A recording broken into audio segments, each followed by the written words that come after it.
Bom, pessoal, agora eu vou tomar cuidado para não cair do banco, né? E aí, para não virar meme, né? Senão daqui a pouco eu viro meme para vocês, né?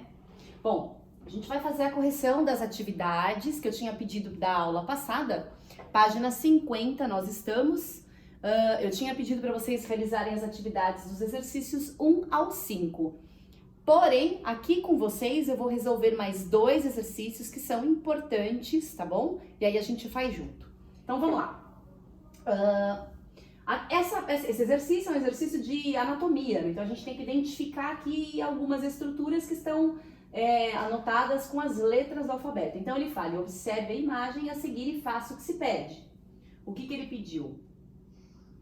Nomeie as estruturas indicadas pelas letras, o que representam as cores vermelha e azul e o que aconteceria com o sangue de uma pessoa que tivesse uma abertura conectando os ventrículos direito e esquerdo. Acho que eu até cheguei a comentar na aula passada, né, com vocês sobre que nós aí tivemos, os crocodilianos e nós tivemos aí essa divisão entre todas as câmaras cardíacas, mas vamos lá.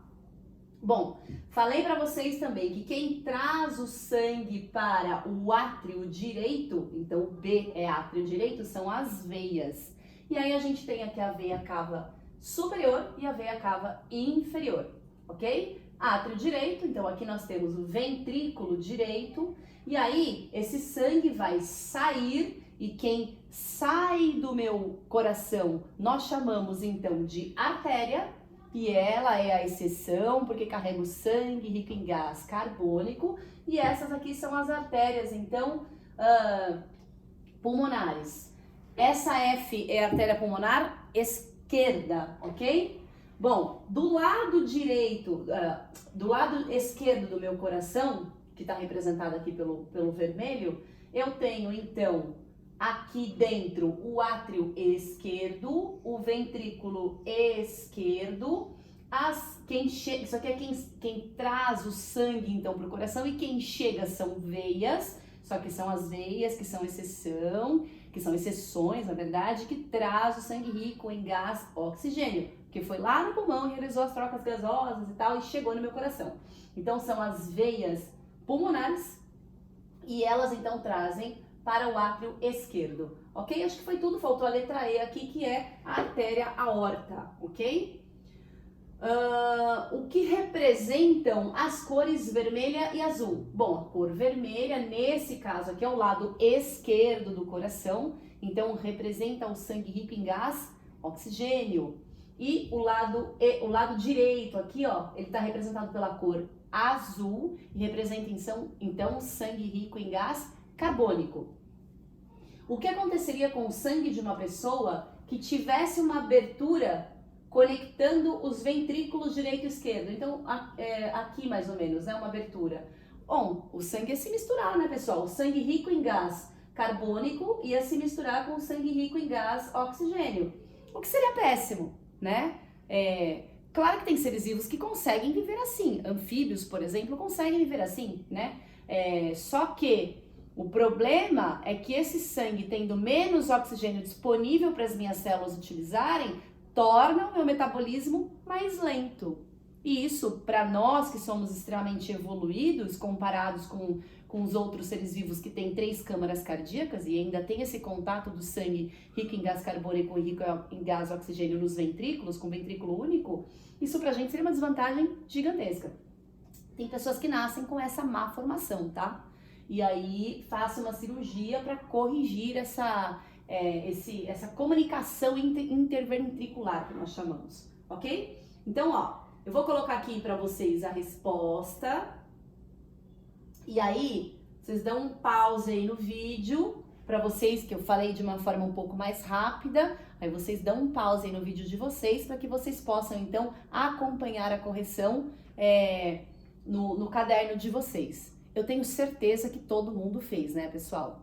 Lembra que a gente falou na aula passada da corresponsabilidade, autonomia, né? Então, para quem não fez, é a chance de executar o comando que eu dei na aula passada, tá bom? Bom, o exercício número 2 é um exercício do Enem, e aí eu vou dar algumas dicas para vocês, porque é uma habilidade um pouquinho mais mais difícil ainda de vocês compreenderem, mas vamos lá. A terapia celular tem sido amplamente divulgada como revolucionária por permitir a regeneração de tecidos a partir de células novas. Entretanto, a técnica de se introduzirem novas células em um tecido para o tratamento de enfermidades em indivíduos já era aplicada rotineiramente em hospitais. A que técnica refere-se o texto? Então, assim, por mais que você não tenha ideia do que o enunciado esteja falando, a gente tem que ter ideia do que são as alternativas. E aí, para você nunca mais esquecer, a gente já vai explicar todas as alternativas para você saber qual escolher. Então, vamos lá. Bom, primeiro, a vacina. O que é uma vacina? A vacina é a introdução de parte de um micro-organismo ou de um micro-organismo modificado ou inativado. Então, por exemplo, eu pego um vírus modificado, o vírus não é um micro-organismo, tá? Porque ele não é um organismo. Mas vamos pegar um vírus aí como exemplo, porque geralmente são vacinas, as vacinas são contra vírus. A gente pega parte desse entre aspas, ser, né? E a gente coloca dentro do nosso corpo, uma quantidade bem pequena.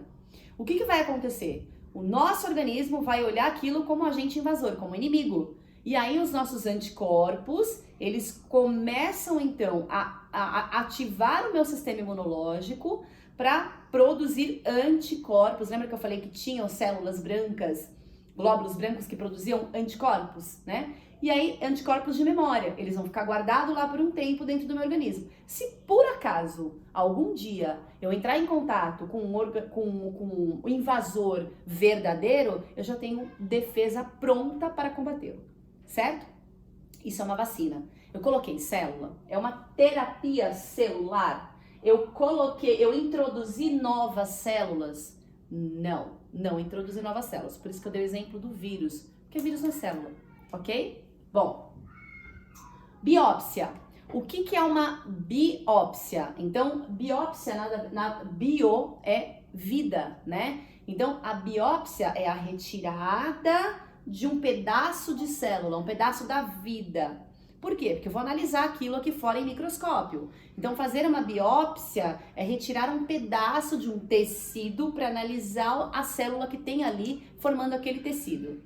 Lembra que as células se juntam e formam os tecidos? Eu retiro um pedaço desse tecido, ok? Então, não introduzir célula ainda em ninguém.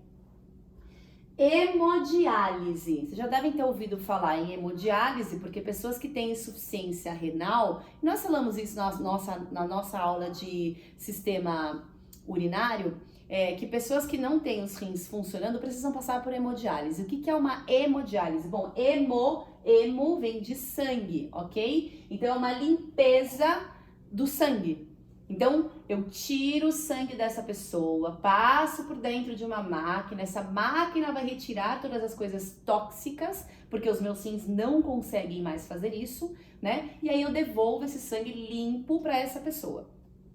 Não introduzir nenhuma célula nessa pessoa, ok? Então até agora a resposta não apareceu. Quimioterapia. Então é a terapia onde eu uso aí produtos químicos, que eu faço aí alguns processos dentro do organismo através de substâncias químicas para eu, por exemplo, bloquear a multiplicação celular exagerada num tumor, certo? Então a quimioterapia é um tratamento com algumas substâncias químicas, com alguns produtos que a gente visa bloquear alguma coisa, parar alguma coisa, tá? No caso, é muito utilizada, não só nisso, tá, pessoal? Mas ela é muito utilizada em pessoas que têm câncer, ok?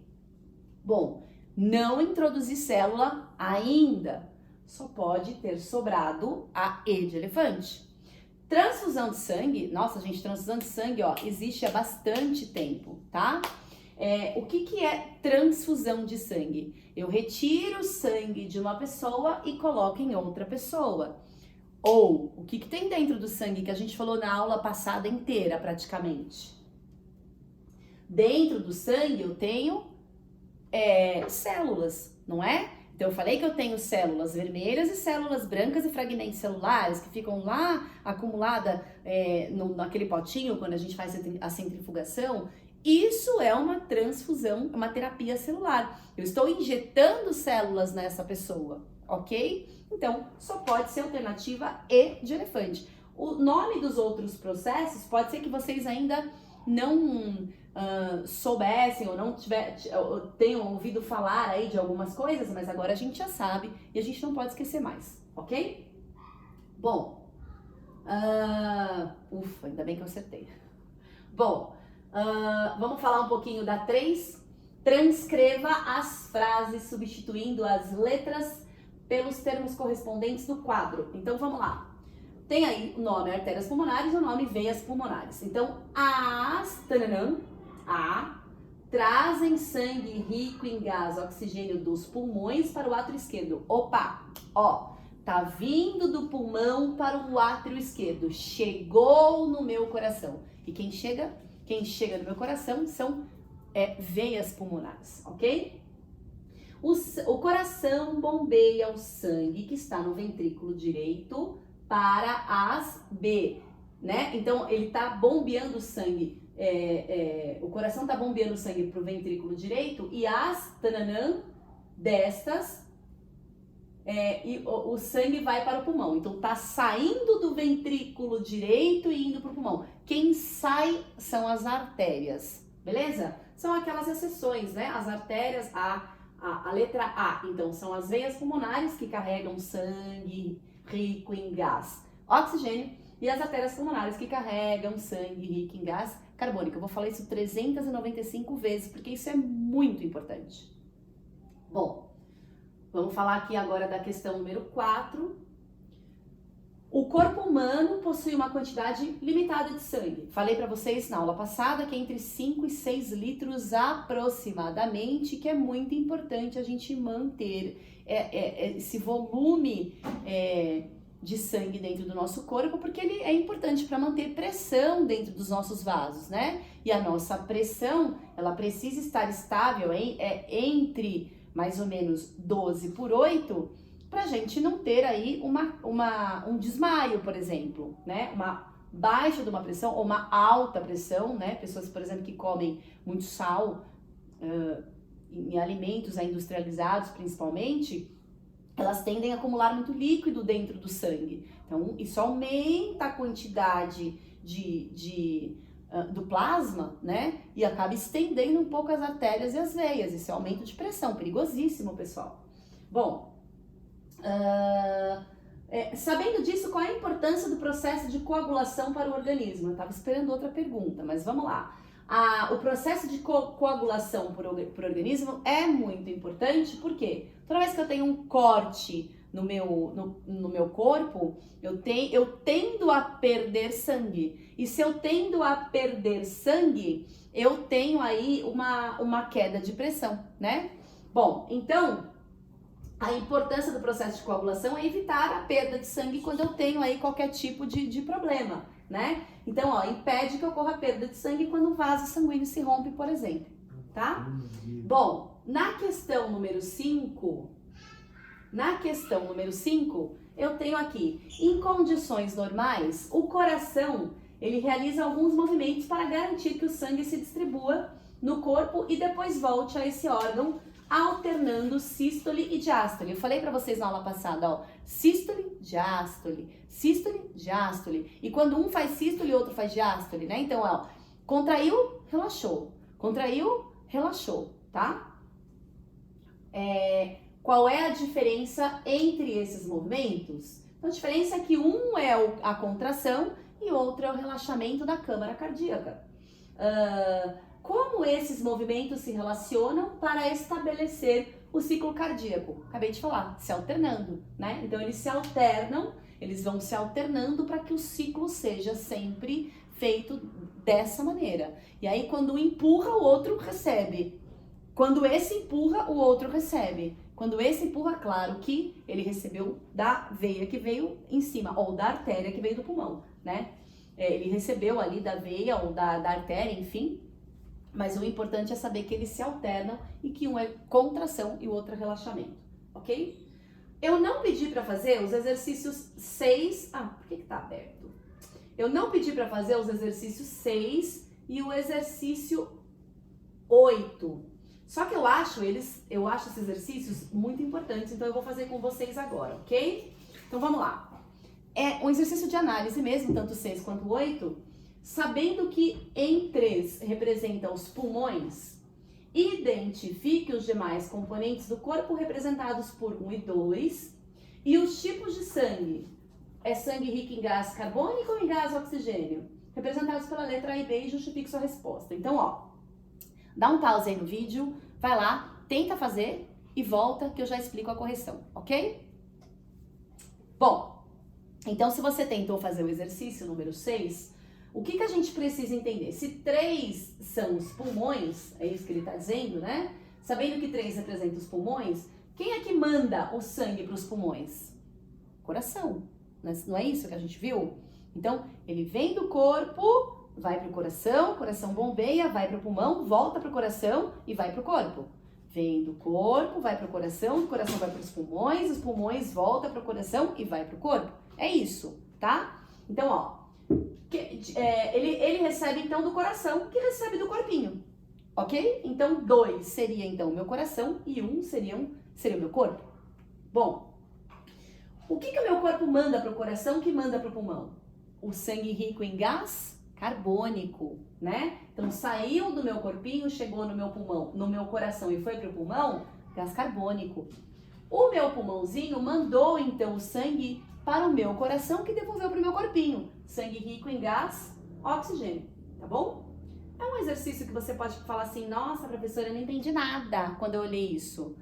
Porém, é um exercício que o vestibular gosta muito de colocar, é análise, é pura análise. Você tem que ter uma utopia e um sonho e linkar com o conteúdo que você aprendeu, tá bom? Então, é muito importante a gente ficar bem atento a esse tipo de solicitação do vestibular, tá, pessoal? Bom, o outro exercício é um exercício de análise sanguínea, que aí quem gosta mais da área, da área médica, da área de biológicas, vai gostar de fazer. O hemograma é um exame, acho que todo mundo já fez hemograma na vida, né? O hemograma é um exame laboratorial que informa sobre glóbulos vermelhos, glóbulos brancos e plaquetas no sangue. Ele é feito a partir da coleta de sangue, que então é analisado, e as células e as plaquetas têm seu número determinado, geralmente por milímetros cúbicos de sangue. A tabela a seguir apresenta os valores considerados normais para adultos e os gráficos mostram os resultados do hemograma de 5 estudantes adultos. Então aqui, ó, isso aqui são os valores normais, ok? Para uma pessoa adulta. Então, de glóbulos brancos, uma pessoa adulta tem que ter entre 4,5 e 5,9 bilhões por milímetros cúbicos de sangue. Tem milhões de células, ok? Glóbulos brancos, a pessoa tem que ter de 5 a 10 mil células de glóbulos brancos por milímetro cúbico de sangue. E plaquetas, as pessoas adultas têm que ter de 200 a 400 mil plaquetas por milímetro cúbico de sangue, tá? Bom, então agora a gente vai interpretar gráfico, que é outra coisa que o vestibular gosta muito. Então vamos lá. Esse gráfico aqui, ó, ele tá falando de glóbulos vermelhos, o gráfico de baixo tá falando de glóbulos brancos e o outro gráfico de plaquetas. Então vamos lá. O que ele tá dizendo? É que aqui existem 1, 2, 3, 4, 5 alunos, o João, a Ana, o José, a Paula, o Reginaldo. E aqui são a quantidade de glóbulos vermelhos, milhões por milímetros cúbicos. Então vamos lá. O João, ele tem aí 7 milhões por milímetro cúbico. A Ana,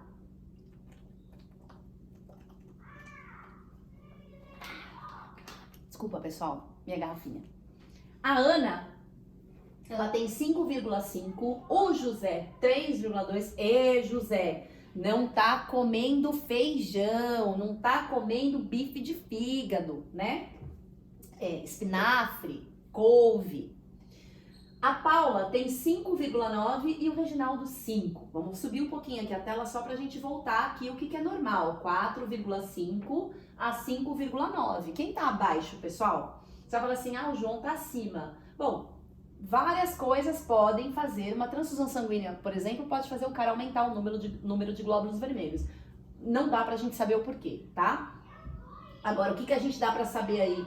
Quem tá bem abaixo é o José. O José tá com anemia, certeza, ok? Bom, vamos falar agora de glóbulos brancos. Então, nós temos aqui, ó, os glóbulos brancos do João, mais ou menos 11, da Ana 12, do José 6, da Paula 2,5, nossa, Paula, coitada. E o Reginaldo 5,5. Vamos ver lá o que é normal, esperado. Então, de 5 a 10 mil. Então, ó, Paulinha, com toda certeza, está com uma imunodeficiência, que a gente chama, tá? Alguma doença aí que baixou muito o número de glóbulos brancos dela, tá? Uma imunodeficiência mesmo. E aí, vamos falar um pouquinho das plaquetas. Então, nós temos aqui as plaquetas, elas vão aí, para quem não lembra, de 200 a 400 mil, ok? Então, vamos lá. O João tem 300, a Ana 350, o José 300, a Paula 150 e o Reginaldo 80. Doença plaquetária, né? Em cães, por exemplo, o que pode causar uma doença plaquetária importante? Doenças causadas por alguns micro-organismos, por exemplo, a babesiose e a erliquiose. Principalmente a babésia, né? A picada do carrapato pode transmitir esse micro-organismo e esse micro-organismo vai destruindo as células vermelhas dos cães, né? Então, cachorro que tem carrapato, a gente tem que ficar muito atento, porque pode levar uma baixa de plaquetas muito importante. Bom, vamos lá. Então, esse Reginaldo aí, ó, ele tá com plaquetas bem baixas. Bom, qual estudante pode apresentar deficiência no sistema de defesa do organismo? Então, vamos lá, ó, defesa, glóbulos brancos. É a Paula, tá bem baixa, né? Não falei que ela tem uma imunodeficiência, né? Em qual estudante podem ocorrer prejuízos no transporte de gases respiratórios? Bom, quem é que transporta gases respiratórios? São as células vermelhas, falamos isso, né, na aula passada. E lá em cima, quem tava bem baixinho era o José. Ó, o José com toda certeza vai ter transporte afetado. Quais são os sintomas que o José apresenta, pessoal? Principalmente, ó, sem oxigênio é como se a gente não tivesse combustível. Então a gente fica desanimado, a gente fica cansado, a gente fica... parece que você tá desestimulado, tá cansado, sempre cansado, aquela cara de cansado, tudo cansado. A falta de oxigênio, ela causa esses sintomas, tá? Bom, qual estudante pode ter alterações no processo de coagulação sanguínea? Opa, quem faz coagulação sanguínea são as plaquetas. Reginaldo, com toda certeza, tá? Então vamos lá, aqui a resposta ficou Paula, José e Reginaldo, ok? E aí vocês dão um pause então, para quem não conseguiu fazer o exercício é só acompanhar a correção, tá? Se tiver dúvida, a gente vai lá no chat. Quando tiver os chat, a gente pode de novo esclarecer os exercícios. Valeu, galera. Obrigada. Até a próxima.